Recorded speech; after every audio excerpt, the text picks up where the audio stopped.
So now, the picture 25,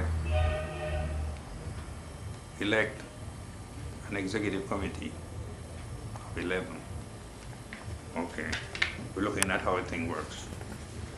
Now, in Article 4, Section 8 of Article 4, it says here, 9 members in good standing shall constitute a quorum for the transaction of business in the local. 9 members. Now, I'm tempted to go back to where this thing started. Not today, we will come here now, but where it started.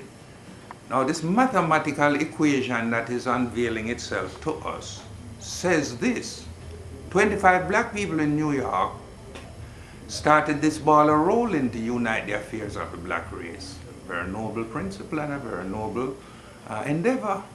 Okay. Now, they have put into the law that 9 of the 25 constitutes a quorum. Wow.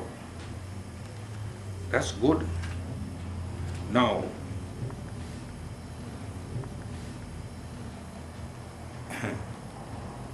it still applies today, meaning if the black race becomes totally unaware of what we're talking about, totally unaware, and let us say a group of black people in New York, through research, find out about this document and implement it. It says that 9 of them in local number 1 is the quorum to do business, which means to represent we the black peoples of the world. So we have a minimum number by law that is allowed to represent the black race. And everyone, especially those in authority, would have to respect it, because it's a law. All right? So 9 is the minimum, right? But those 9 are in the local.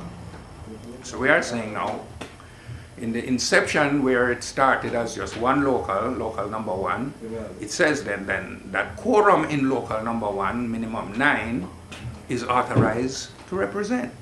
So we're just identifying the numbers and moving forward, right? So under 9, no transaction of business. And that's the law, right? And we have to respect the law, all right? So then now, we had spoken earlier about convention, right? And delegates to the convention.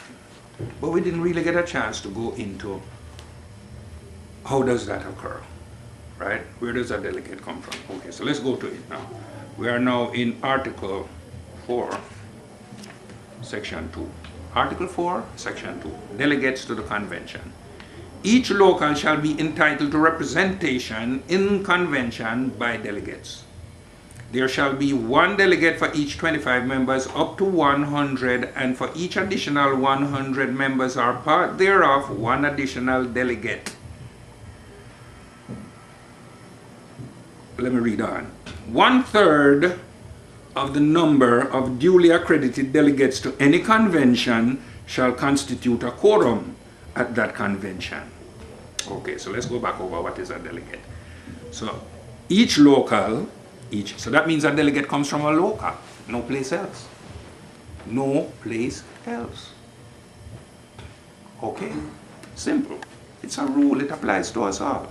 For each 25 members up to 100. So the first question we should ask ourselves is, how many 25s are there in 100?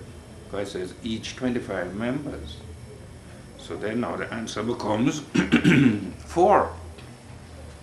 Each 25 members, so there are 4 25 members to accomplish 100. And then it tells you now, but for each additional 100 or part thereof, 1 additional delegate. So let's look at the numbers now. What does that translate into? Okay. A local that is started with 25 members are already entitled to a delegate.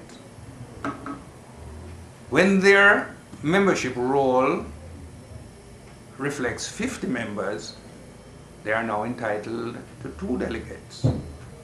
When their membership roll reflects 75 members, they are now entitled to 3 delegates.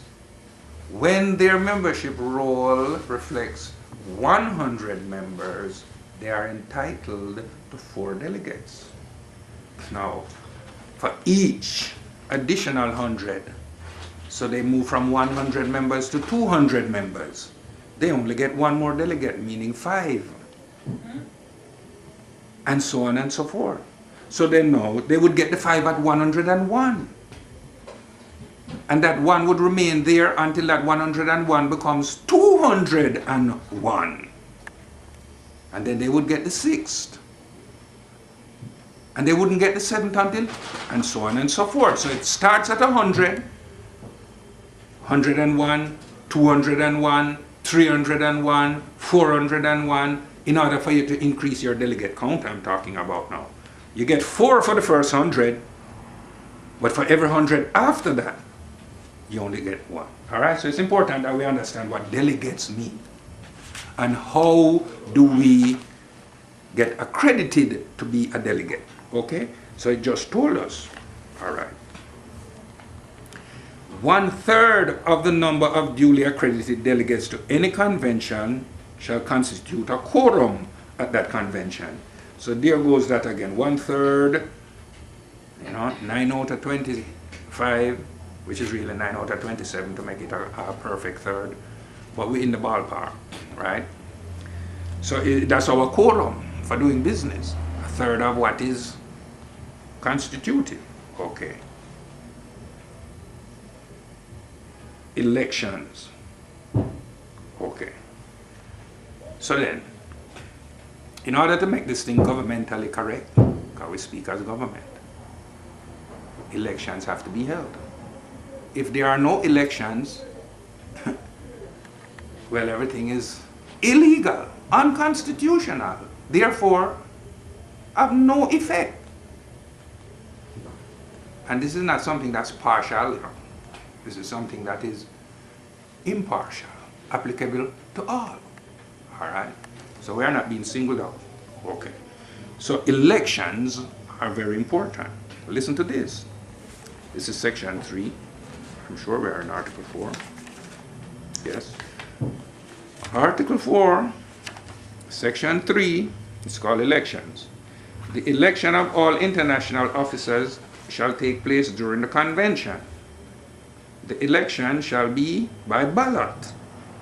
All locals shall hold their election during the first 2 weeks in December. Okay, so that's the fullness of what is said under elections. But that's a mouthful right there. First of all, the election of the international officers shall take place during the convention. When is the convention? July 16th. That's right in the middle of the year. The 7th month just started, or in the middle of the 7th month. So that the election for the international officers are held at the convention July 16th each year. But the locals, all locals shall hold their election during the first 2 weeks in December. Wow. Okay, this is starting to make sense. Because if the international officers were to hold their convention in December, at the same time that the locals are holding their elections in December, there would be no one to go to convention. So it does make sense that while the locals hold their election in December, the international headquarters, let us say, rotate the soil and have their election in July. So there can be no conflict. There's time to prepare. But something else becomes obvious. It's called the fiscal year. The fiscal year. Okay. The Executive Council that's elected in July is responsible for 1 year. Why? Term of office. All officers, international and local, shall be elected for a term of 1 year. Okay, it's stated right here.